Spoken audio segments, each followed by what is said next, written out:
In today's video, we will be sharing with you how to make these delicious deviled eggs.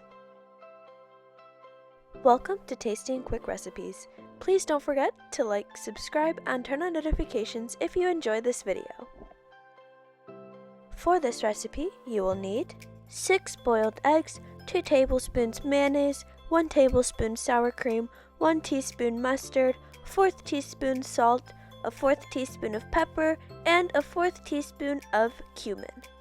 We are going to start by cutting the boiled eggs in half.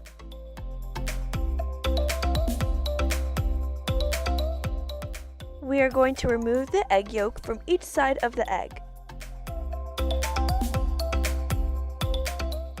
Now we are going to mash the egg yolks as much as possible. Then we are going to add in the mayonnaise, sour cream, mustard, salt, pepper, and cumin and mix until well combined.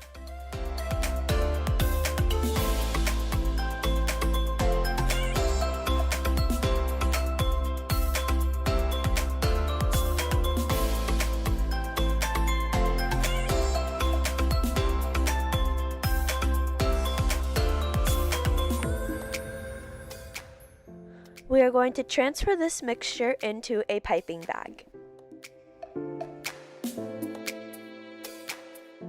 We are going to cut a small piece off of each half of the egg so that they can stand up nicely on their own.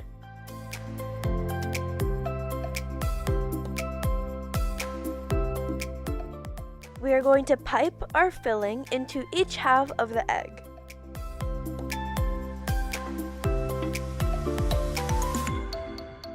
Now we're going to place our eggs in the fridge for at least 2 hours.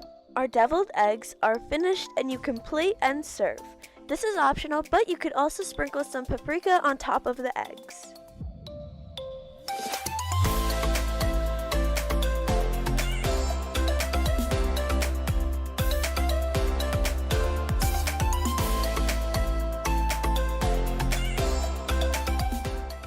We hope you enjoy.